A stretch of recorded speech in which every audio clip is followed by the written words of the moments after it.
دیکھیے، ایک تو ہمیں سب کو، جتنے ابھی ہم لوگ جوان لوگ ہیں، انہیں ایک دعا کی کثرت کرنی چاہیے، خصوصاً اس زمانے میں آپ علیہ الصلاۃ والسلام کی دعا ہے،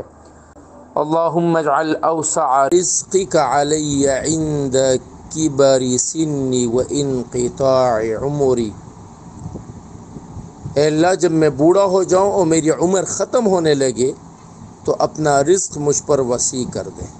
یہ انسان کی بے بسی کا دور ہوتا ہے، جسم کمزور ہوتا ہے،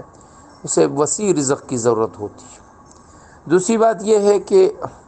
حضور صلی اللہ علیہ وسلم نے فرمایا، ایک بندہ اللہ کے ہاں ایک بہت بڑے درجے کا ہوتا ہے، لیکن اس کے اعمال اس درجے تک پہنچنے کے قابل نہیں ہوتے ہیں، تو اللہ اس کو مصائب میں، پریشانیوں میں، بیماریوں میں، جان میں، مال میں، اولاد میں، تکالیف میں مبتلا کر دیتے ہیں، جس سے وہ اس درجے تک پہنچ جاتا ہے جو جنت میں اللہ نے اس کے لیے رکھا ہے، اور اس کے گناہ دھلتے دھلتے دھلتے وہ ایسا ہو جاتا ہے کہ موت کے وقت اس پر ایک بھی گناہ نہیں رہتا۔ تو شیطان کے وسوسے میں آنے کے بجائے اگر ہم اس طرف دیکھیں کہ یہ جو پریشانیاں، یہ جو بے کسی ہے، یہ جو بے بسی ہے،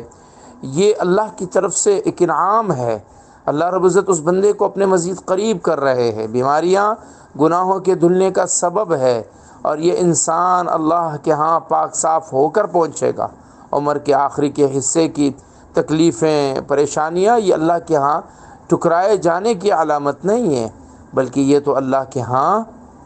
مزید ترقی کی علامت ہے۔ نبی کریم صلی اللہ علیہ وسلم نے فرمایا، بہترین مومن وہ ہے کہ جس کی عمر بڑھے، وہ حسنت عملہ، اور اس کے اعمال بھی اچھے سے اچھے ہوتے جائیں۔ اگر فرمایا جب انسان زندگی میں رہے، طاقت کی زندگی رہے، تو اس کا خوف اور اس کی امید دونوں برابر رہے، خوف بھی رہے، امید بھی رہے، لیکن جو وہ موت کے قریب ہوتا چلا جائے، اس کی امید اس کے خوف پر غالب آ جائے کہ میں کریم رب کے پاس جانے والا ہوں، اس رب نے مجھے اتنی لمبی زندگی دے دی، 60 سال کا ہو گیا، 65 کا ہو گیا، 70 کا ہو گیا، اس اللہ نے جب مجھے اتنی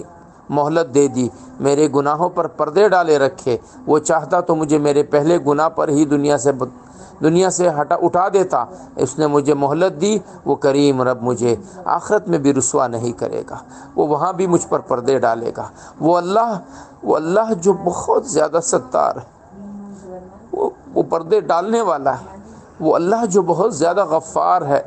وہ گناہوں کو معاف کرنے والا ہے۔ اس نے تو یہ اعلان کر دیا ہے، یا عبادی الذین اسرفوا علی انفسہم لا تقنطوا من رحمت اللہ، مایوس مت ہونا، نبئ عبادی انی انا الغفور الرحیم، بتا دو اچھی طرح سے میں غفور بھی ہوں، میں رحیم بھی ہوں۔ اس کی امیدیں ہیں، اس سے امید بڑھتی جائے، ہر لمحہ جو بے بسی کا آوے، یوں کہہ دیا جائے کہ یا اللہ، میں اپنی اس بے بسی کی شکایت تجھی سے کرتا ہوں، اے اللہ، اس بے بسی میں میرا تیرے سوا کون ہے؟ تو ہی ان بوڑھی ہڈیوں کو جینے کا ایک سہارا دے رہا ہے۔ اللہ سے دوری نہ بڑھے، اللہ سے قربت بڑھے۔